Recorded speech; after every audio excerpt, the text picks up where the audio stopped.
হজরত ইউনুস ইবনে মাত্তা আলাইহিস সালাতু ওয়াস সালামের কথা পবিত্র কোরআনের মোট ৬টি সূরার ১৮টি আয়াতে বর্ণিত হয়েছে।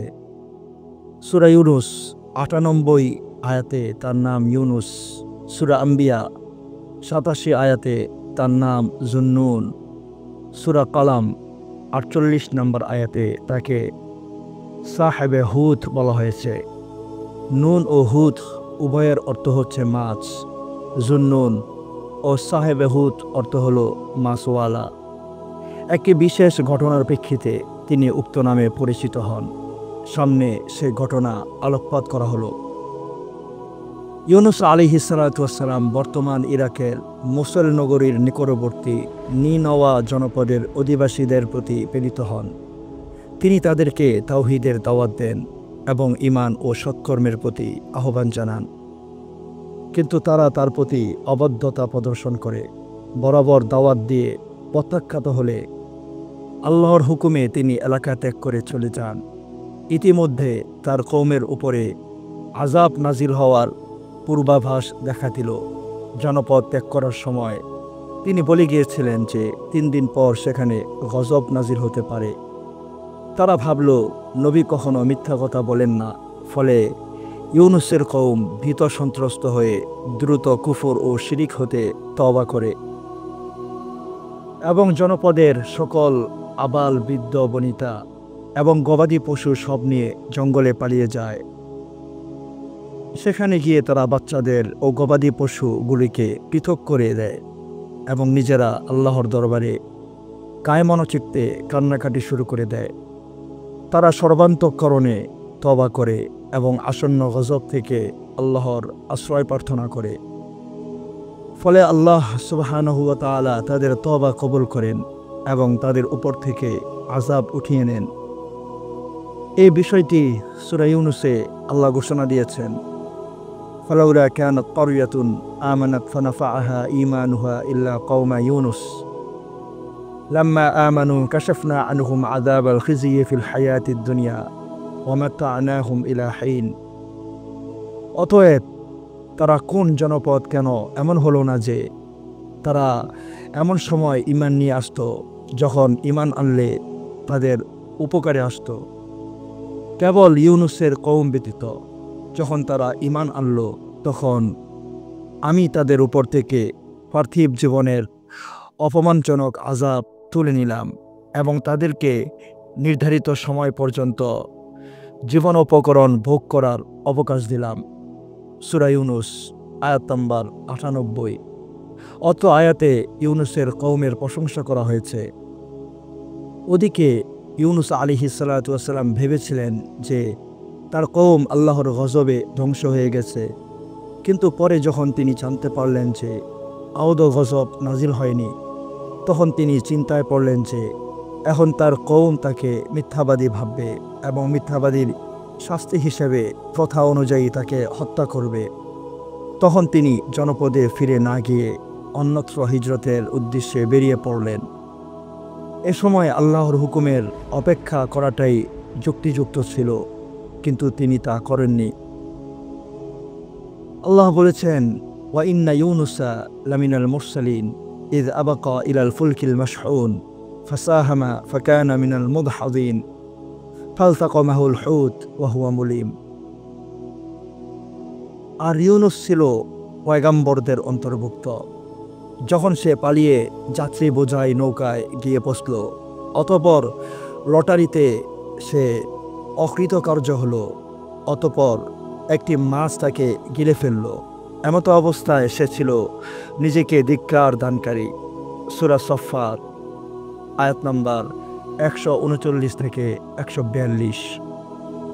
আল্লাহর হুকুমের অপেক্ষা না করে নিজস্ব ইজতিহাদের ভিত্তিতে ইউনুস আলাইহিস সালাতু ওয়াস সালাম নিজ কওমকে ছেড়ে এই হিজরতে বেরিয়েছিলেন বলেই অত্র আয়াতে তাকে মনিবের নিকট থেকে পলায়নকারী বলা হয়েছে।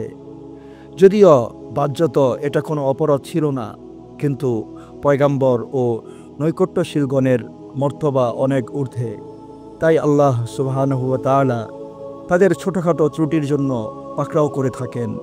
ফলে তিনি আল্লাহর পরীক্ষায় পতিত হন। হিজরতকালে নদী পার হওয়ার সময় মাঝ নদীতে হঠাৎ নৌকা ডুবে যাবার উপক্রম হলে মাঝি বলতে শুরু করল, একজনকে নদীতে ফেলে দিতে হবে, না হলে সবাইকে ডুবে মৃত্যুবরণ করতে হবে। এই জন্য লটারি হলে পরপর 3 বার ইউনুস আলাইহিস সালাতু ওয়াস সালামের নাম ভেসে আসে। ফলে তিনি নদীতে নিক্ষিপ্ত হন।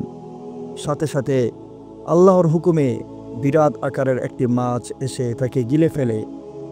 কিন্তু মাছের পেটে তিনি হজম হয়ে যাননি, বরং এটা ছিল তার জন্য নিরাপদ কয়েদখানা। মাওয়ার্দি রাহিমাহুল্লাহ বলেছেন, মাছের পেটে অবস্থান করাটা তাকে শাস্তিদানের উদ্দেশ্য ছিল না, বরং আদব শিক্ষাদানের উদ্দেশ্য ছিল। যেমন পিতা তার শিশু সন্তানকে শাসন করে শিক্ষা দিয়ে থাকেন। ইউনুস আলাইহিস সালাতু ওয়াস সালাম মাছের পেটে কত সময় বা কতদিন ছিলেন সে বিষয়ে মতভেদ রয়েছে। যেমন 1 ঘন্টা ছিলেন, অথবা তিনি এক প্রান্ত দিয়ে প্রবেশ করে অপর প্রান্ত দিয়ে বেরিয়ে আসেন। কেউ বলেছেন তিনি 3 দিন অবস্থান করেছিলেন, আবার কেউ বলেছেন তিনি 7 দিন অবস্থান করেছিলেন, কেউ বলেছেন 20 দিনের কথা, 40 দিনের কথাও বর্ণিত হয়েছে। আসলে এইসব মতভেদের কোনো গুরুত্ব নেই, কেননা এসবের রচয়িতা হলো ইহুদি গল্পকারকগণ। প্রকৃত ঘটনা আল্লাহ তাআলাই ভালো জানেন। এ বিষয়ে জৈনক আধুনিক মুফাসসির বলেন, রিসালাতের দায়িত্ব পালনে ত্রুটি ঘটায় এবং সময়ের পূর্বেই এলাকা ত্যাগ করায় তাকে এই পরীক্ষায় পড়তে হয়েছিল। আর নবী চলে যাওয়ার কারণেই তার সম্প্রদায়কে আযাব দানে আল্লাহ সম্মত হননি। অথচ পুরা দৃষ্টিকোণটাই ভুল, কেননা কোনো নবী থেকেই তার নবুয়তের দায়িত্ব পালনে ত্রুটির কল্পনা করা নবীগণের নিষ্পাপত্বের আকীদার ঘোর বিপরীত। বরং 3 দিন পর আযাব আসবে, আল্লাহর পক্ষ থেকে এরূপ নির্দেশনা পেয়ে তার হুকুমেই তিনি এলাকা ত্যাগ করেছিলেন। আর তার কওম থেকে আযাব উঠিয়ে নেওয়া হয়েছিল তাদের আন্তরিক তওবার কারণে, নবী চলে যাওয়ার কারণে নয়। আল্লাহ বলেছেন, ফালাউলা আন্নাহু কানা মিনাল মুসাব্বিহিন লা লাবিথা ফি বাতনিহি ইলা ইয়াউমি ইউবআসুন ফানাবাযনাহু বিল আরাই ওয়া হুয়া সাকিম ওয়া আমবাতনা আলাইহি শাজারাতাম মিন ইয়াকতিন ওয়া আরসালনাহু ইলা 100,000 আও ইয়াজিদুন ফাআমানু ফামাত্তা'নাহুম ইলা হিন। অতঃপর যদি সে আল্লাহর গুণগানকারীদের অন্তর্ভুক্ত না হতো, তাহলে সে কিয়ামত দিবস পর্যন্ত মাছের পেটেই অবস্থান করত। অতঃপর আমি তাকে একটি বিজন প্রান্তরে নিক্ষেপ করলাম, তখন সে রুগ্ন ছিল। আমি তার উপরে একটি লতা বিশিষ্ট বৃক্ষ উদ্গত করলাম এবং তাকে লক্ষ বা ততোধিক লোকের দিকে প্রেরণ করলাম। অতঃপর তারা ঈমান আনল। ফলে আমি তাদেরকে নির্ধারিত সময় পর্যন্ত জীবন উপভোগ করার সুযোগ দিলাম। সূরা সফফাত আয়াত নাম্বার 143 থেকে 148 পর্যন্ত। আলোচ্য আয়াতে কিয়ামত দিবস পর্যন্ত সে মাছের পেটেই অবস্থান করত। এর অর্থ সে আর জীবিত বেরিয়ে আসতে পারত না, বরং মাছের পেটেই তার কবর হতো এবং সেখান থেকেই কিয়ামতের দিন তার পুনরুত্থান হতো। অন্য আয়াতে আল্লাহ বলেছেন, ফাসবির লিহুকমি রাব্বিকা ওয়ালা তাকুন কাসাহিবিল হুত ইয নাদা ওয়া হুয়া মাকযুম লাউলা আন তাদারাকাহু নি'মাতুম মির রাব্বিহি লানুবিযা বিল আরাই ওয়া হুয়া মাযমুম ফাজতাবাহু রাব্বুহু ফাজআলাহু মিনাস সালিহিন। তুমি তোমার পালনকর্তার আদেশের অপেক্ষায় ধৈর্য ধারণ করো এবং মাছওয়ালা ইউনুসের মতো হয়েও না, যখন সে দুঃখাকুল মনে প্রার্থনা করেছিল। যদি তার প্রার্থনার অনুগ্রহ তাকে সামাল না দিত, তাহলে সে নিন্দিত অবস্থায় জনশূন্য প্রান্তরে পড়ে থাকত। অতঃপর তার পালনকর্তা তাকে মনোনীত করলেন এবং তাকে সৎকর্মশীলদের অন্তর্ভুক্ত করে দিলেন। সূরা কলাম আয়াত নাম্বার 48 থেকে 50। যদি আল্লাহর অনুগ্রহ তাকে সামাল না দিত, তাহলে সে নিন্দিত অবস্থায় জনশূন্য প্রান্তরে পড়ে থাকত। এর অর্থ আল্লাহ যদি তাকে তওবা করার তৌফিক না দিতেন এবং তার দোয়া আল্লাহ কবুল না করতেন, তাহলে তাকে জীবিত অবস্থায় নদী তীরে মাটির উপরে ফেলতেন না, যেখানে গাছের পাতা খেয়ে তিনি পুষ্টি ও শক্তি লাভ করেছিলেন, বরং তাকে মৃত অবস্থায় নদীর কোনো বালুচরে ফেলে রাখা হতো, যা তার জন্য লজ্জাকর হতো। অতঃপর তার পালনকর্তা তাকে মনোনীত করলেন। ওর অর্থ এটা নয় যে ইতিপূর্বে আল্লাহ সুবহানাহু ওয়া তাআলা ইউনুসকে মনোনীত করেননি, বরং এটা হলো বর্ণনার আকপিস মাত্র। কোরআনের বহু স্থানে এরূপ ব্যবহার হয়েছে। এখানে এর ব্যাখ্যা এই হবে যে ইউনুস আলাইহিস সালাতু ওয়াস সালাম মাছের পেটে গিয়ে ক্ষমা প্রার্থনা করায় আল্লাহ তাকে পুনরায় কাছে টানলেন এবং সৎকর্মশীলদের অন্তর্ভুক্ত করলেন।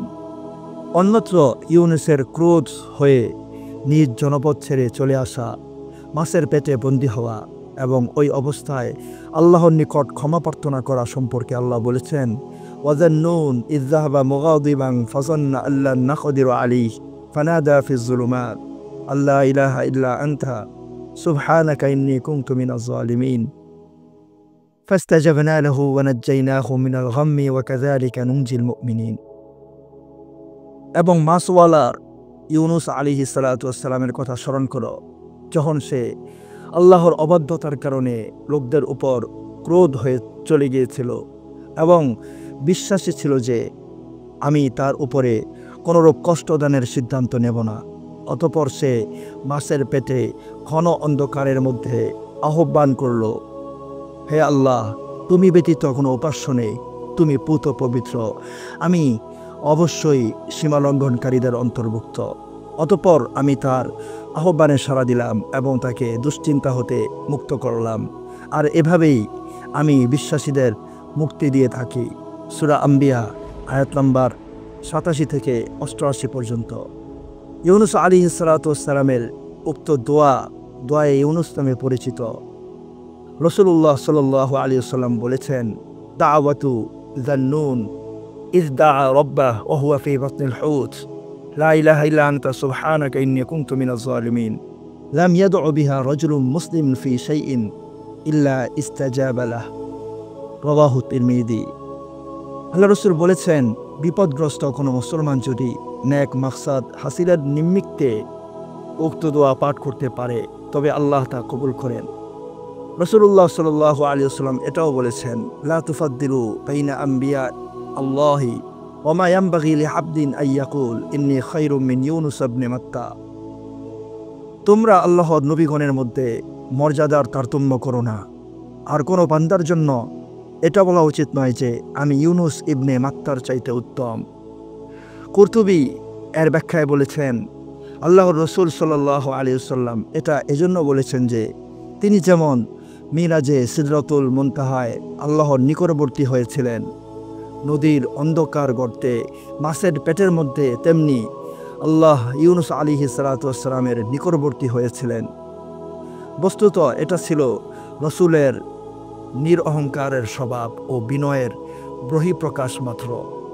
উপরোক্ত আয়াতসমূহে প্রতীয়মান হয় যে ইউনুস আলাইহিস সালাতু ওয়াস সালাম মাছের পেটে থাকার পর আল্লাহর হুকুমে নদী তীরে নিক্ষিপ্ত হন। মাছের পেটে থাকার ফলে স্বাভাবিকভাবেই তিনি রুগ্ন ছিলেন। ওই অবস্থায় সেখানে উদ্গত লাউগাছীয় জাতের পাতা তিনি খেয়েছিলেন, যা পুষ্টি সমৃদ্ধ ছিল। অতঃপর সুস্থ হয়ে তিনি আল্লাহর হুকুমে নিজ কওমের নিকট চলে গিয়েছিলেন, যাদের সংখ্যা 1 লক্ষ বা তার চেয়ে বেশি ছিল। তারা তার উপরে ঈমান এনেছিল, ফলে পুনরায় শিরিকি কর্মকাণ্ডে লিপ্ত না হওয়া পর্যন্ত আল্লাহ তাদেরকে অনুগ্রহ করলেন এবং দুনিয়া ভোগ করার সুযোগ দান করলেন। সম্মানিত বন্ধুগণ, এই যে ঘটনাটা আমরা শুনতে পারলাম কোরআন ও হাদিসের ভিত্তিতে, এই ঘটনার আল্লাহ আমাদেরকে অনেক মেসেজ দিয়েছেন।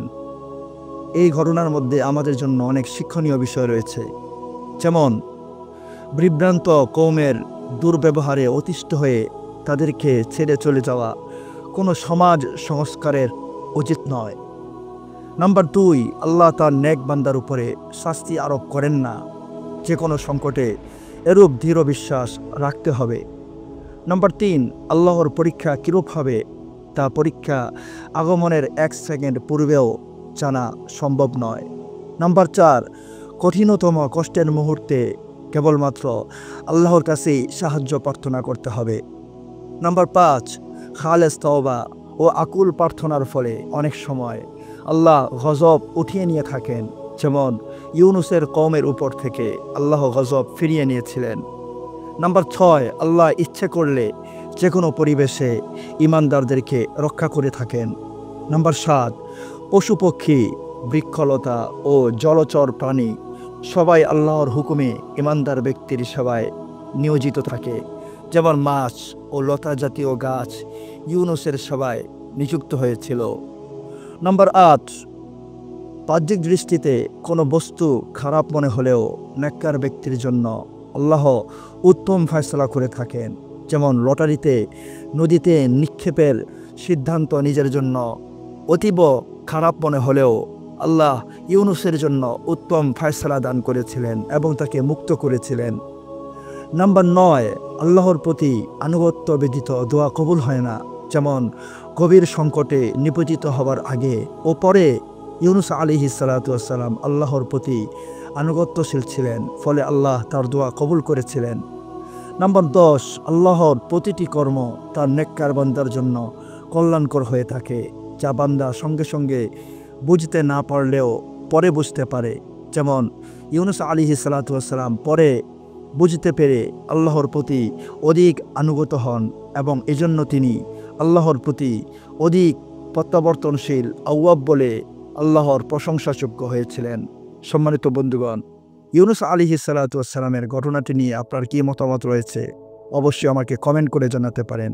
ভিডিওটি বেশি বেশি শেয়ার করবেন। আর আপনি যদি আমার চ্যানেলে নতুন হয়ে থাকেন তাহলে অবশ্যই চ্যানেলটিকে সাবস্ক্রাইব করবেন। তো দেখা হচ্ছে পরের কোনো ভিডিওতে। সে পর্যন্ত সবাই ভালো থাকবেন, সুস্থ থাকবেন। আজকের মতো বিদায় নিচ্ছি। আসসালামু আলাইকুম ওয়া রাহমাতুল্লাহ।